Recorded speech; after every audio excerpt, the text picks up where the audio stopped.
onde podem depois consultar com mais tempo o programa do Congresso. Aqui nas janelas ao lado esquerdo tem os vários congressos que o Instituto tem realizado nestes últimos anos. Portanto, basta clicar sobre o Congresso de António Verney e aparecer-vos o programa. Sr. Baixo.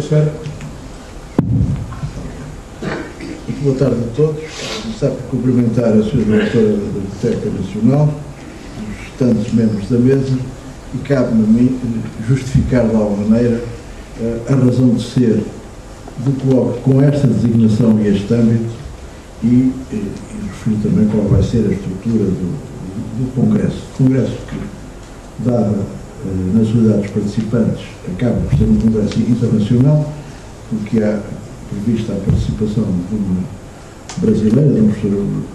brasileira que, mesmo que se porventura não puder estar, mandará o texto da sua comunicação, a professora Ana Maria Ramiro Rodrigues, e também um participante espanhol.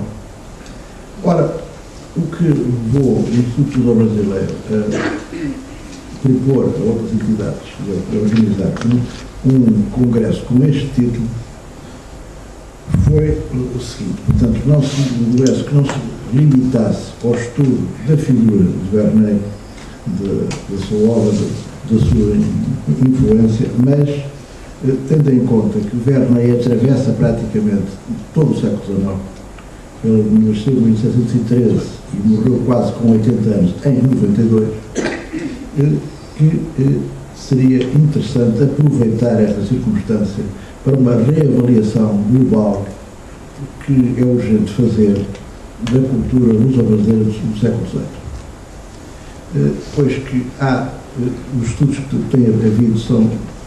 estudos setoriais das várias disciplinas culturais, a música, a literatura, a filosofia, menos a história da ciência, as questões pedagógicas, e havia, penso eu, chegado o momento de tentar interligar com tudo isso e perceber o espírito do tempo. Por outro lado, esta época, o século XVIII, é uma das épocas da história portuguesa em que estão ainda no ar muitos preconceitos, muitas ideias feitas, que era a altura de rever ou revisitar, e que são fundamentalmente duas correntes ou duas atitudes que estão, em certa medida, do ponto de vista científico, superadas, mas que, no domínio da opinião, são ainda, em larga medida, vigentes, e que podemos tomar como pontos marcos de referência de ambas. Por um lado, o ensaio sobre a crise mental do século XVIII da erranicidade, 29, se não me falha,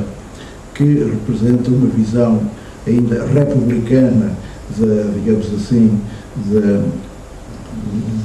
do século, com uma hipervalorização do período de Pombalino e denegrindo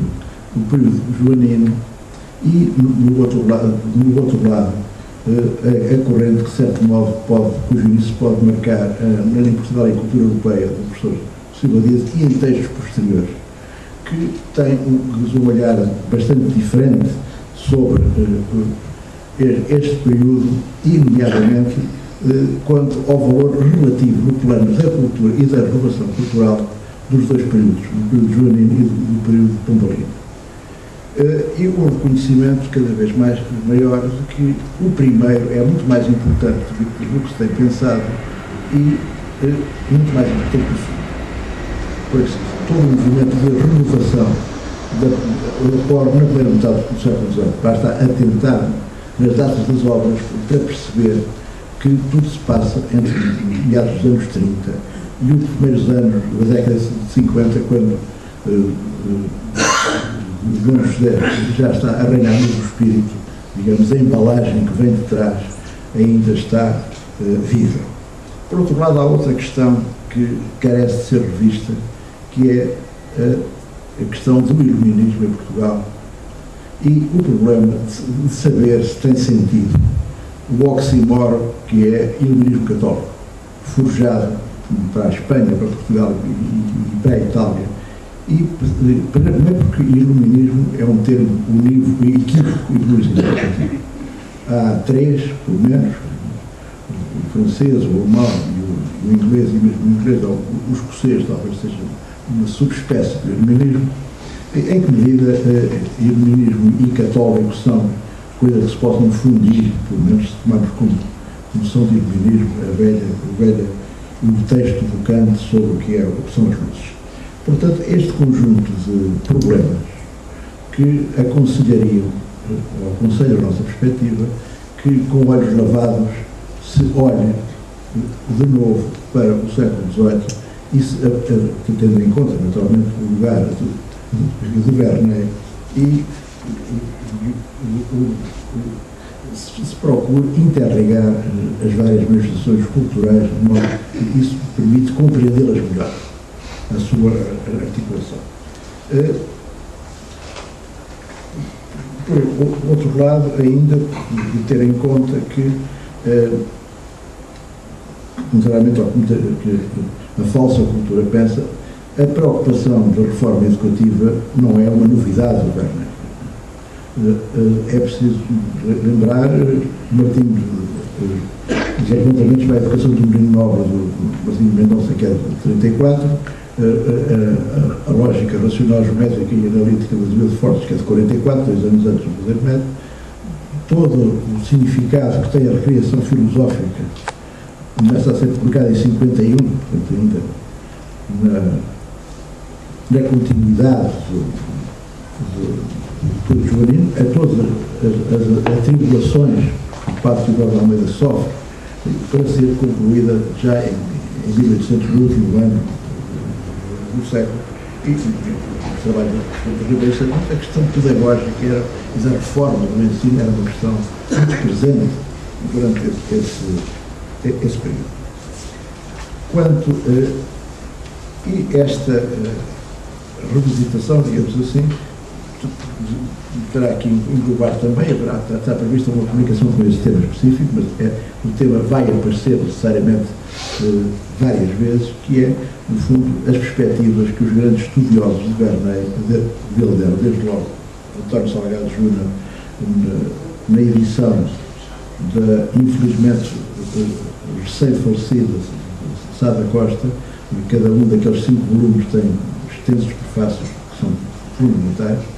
a contribuição de Cabral de Moncarro, não só pelo estudo de Verney, como pela revelação da correspondência entre o Verney e o moratório, e da qual se ressalta a inspiração que Verney, nomeadamente no que toca à reforma dos estudos jurídicos, terá recebido do moratório.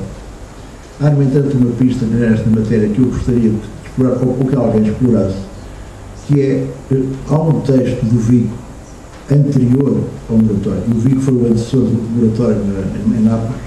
precisamente sobre a reforma do ensino de jurisprudência. Há um estudo que convinha fazer, que era ver em que medida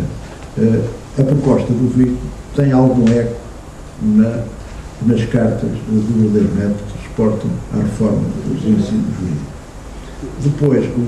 o grande estudioso e o mais duradouro estudioso de Verney, que foi António Alberto Banha de Andrade, e, no nosso tempo, depois o professor Amândio Cuscuchito, que além de muitos ensaios e estudos dedicados a Verney, fez o trabalho inestimável de traduzir, anotar e prefaciar o DRE lógica e o DRE metafísica, que permitem um acesso mais generalizado ao verdadeiro pensamento do Verney, embora se trate de propostas de compêndios, de qualquer maneira, de certo modo, o pensamento que está esboçado no verdadeiro método a propósito dessas disciplinas filosóficas encontra aqui o seu desenvolvimento. Isso permitirá também avaliar o próprio, e passa por o valor efetivo do pensamento do Verney. Naturalmente, penso que no Verney que há que distinguir vários níveis. O significado das propostas pedagógicas, a sua influência cultural e o valor da sua obra filosófica. Planos que têm sido frequentemente confundidos. E, portanto, era uma questão, naturalmente, se os dois primeiros planos parecem indiscutíveis, para bem ou para mal, depende agora dos juízos de cada um, o terceiro é aquele sobre o qual há menos trabalho e menos estudos. E, naturalmente, que partindo da proposta do partido do Instituto de Filosofia Luso-Brasileira e tendo Verney um pensamento filosófico próprio e sendo principalmente na filosofia que eu entendia como filosofia natural, que incidiu a parte mais substancial e mais retumbante, digamos assim, da sua crítica, que a espinha dorsal, digamos assim, ou o centro do Congresso seja precisamente o pensamento do século XVIII contemporâneo de Verney, que é quase toda a quase todo o século XVIII. E aí, e esse é um dos aspectos em que a designação de luso-brasileiro se justifica, pois que, pela primeira vez na história do pensamento em língua portuguesa, vemos a contribuição de pensadores, quer nascidos no Brasil, episodicamente, que é o caso de Matias Aires, que é um brasileiro que vem para Lisboa com 4 ou 5 anos, portanto, tal como o António José da Silva, mas há dois, efetivamente, nascidos e Salvador, que é o Nuno Marcos Pereira e o Feliciano Sousa Nunes, e é também ainda a presença de Tomás António Gonzaga, embora a única obra filosófica que ele tenha sido redigida durante a sua presença em Coimbra, no entanto, é um luso-brasileiro, na medida em que representa muito para a cultura brasileira, foi um dos inconfidentes, é uma figura, é um dos grandes luso-brasileiros do século XVIII. Ora, e precisamente porque houve a preocupação de integrar Verney no conjunto da cultura do século XVIII, é que a análise do programa dá a ver que o Congresso terá a estrutura habitual, terá 2 conferências, uma professora Maria Cochito e outra professor Pedro Calafate, que são 2 das pessoas mais conhecedoras, quer da obra de Verney, quer do pensamento português do século XIX. Depois tem umas dezenas de comunicações que abordam os vários temas que eu vou enumerar em termos muito sintéticos. Desde logo o aspecto que não podia ser a ordem do programa não é uma ordem totalmente lógica, como sabem, quem tem experiência de organizar colóquios ou congressos sabe que muitas vezes a ordem inicial depois sofre entorce devido às presenças das pessoas. Nesse dia não posso, só posso no dia tal à tarde e tal. Portanto, mas ele inicia-se por temas ligados à história da Igreja do século XVIII. E que não conseguimos pessoas para tratar todos os temas que seriam relevantes, a abordar-se o problema das ordens religiosas e a situação delas e a ação e preocupação pedagógica delas, nomeadamente jesuítas, oratorianos e franciscanos. O problema do sigilismo, infelizmente, não encontramos quem o pudesse tratar. O problema do jansenismo, a figura e as propostas do padre António Pereira de Figueiredo são alguns dos temas que cabem aqui. Um lugar importante teria que ter também o percurso do pensamento político e do pensamento económico no século XVIII. O século XVIII não é homogéneo, não é? Por causa do pensamento económico. Vamos desde o mercantilismo até passando pela fisiocracia e acabando nos alvores do livre-cambismo, e aí não se pode esquecer a importância das memórias económicas da Academia das Ciências, tal como o pensamento político. O século XVIII é o período da consolidação do pensamento absolutista. Igualmente importante é o que aconteceu no plano jurídico, depois que, nomeadamente, as reformas pombalinas, que ocupa o principal lugar, chamada Lei da Boa Razão de 1969, e depois o projeto de novo código, que aliás eram 2, feito por Mel Ferreira, o novo código de direito público e o novo código criminal, que seria um projeto de reforma das ordenações, mas o texto de Mel Freire foi objeto de uma longa polémica com António Ribeiro Santos, que estudava há uns anos exemplarmente com os professores Pereira nas matérias de doutoramento. Portanto, há um domínio em que toda a problemática cultural e ideológica do século XVIII se refletiu de maneira significativa. Outro plano importante, naturalmente, é o problema da ciência, ou das ciências, nomeadamente daquilo que se chamou a filosofia experimental ou a filosofia natural, com particular destaque para a física. Depois, no plano propriamente cultural, haverá uma comunicação dedicada à poesia do século XVIII, à ficção, outra, o teatro, uma sobre a música e a ópera, as artes plásticas. Aspecto importante também da cultura do século XVIII são as bibliotecas, nomeadamente há três fundamentais: Mafra, Coimbra e a da Academia das Ciências, já no final do século. Os problemas ligados ao livro, à edição e à censura literária, e ainda aspecto importante a considerar e que é aqui tido em conta, que é a da repercussão ou os ecos de Verney fora de Portugal. Aqui há meio século, uma investigadora mexicana estudou as repercussões ou a influência de Verney e outros autores portugueses como Inácio Monteiro e Teodoro de Almeida em alguns países hispano-americanos, como o caso do México, Cuba e o Equador, e agora no Congresso haverá uma investigadora espanhola que abordará o problema da influência ou dos ecos, quer das reformas educativas, quer do pensamento de Verney. E haverá ainda uma comunicação, se não estou em erro, não encontro agora aqui, mas estava previsto inicialmente sobre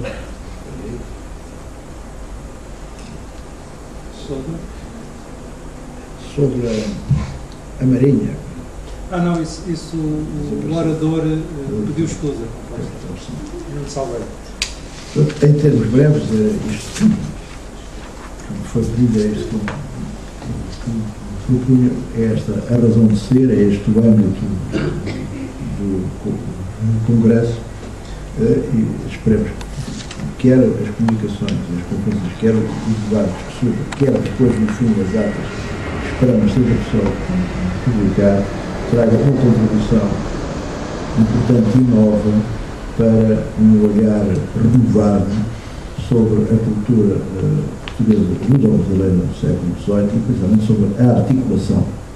entre as várias expressões culturais, que é uma coisa que nós em Portugal, o único período que já foi objeto de um estudo deste género foi o século XIX, na tese do professor João Augusto França sobre o romantismo em Portugal. É o único em que realmente as várias formas culturais foram articuladas e integradas entre si, e o século XVIII está carecido urgentemente disso. E se o Congresso puder contribuir com alguma coisa para que este trabalho se inicie, os seus organizadores dar-se-ão por recompensados pela iniciativa que tomaram. Muito obrigado.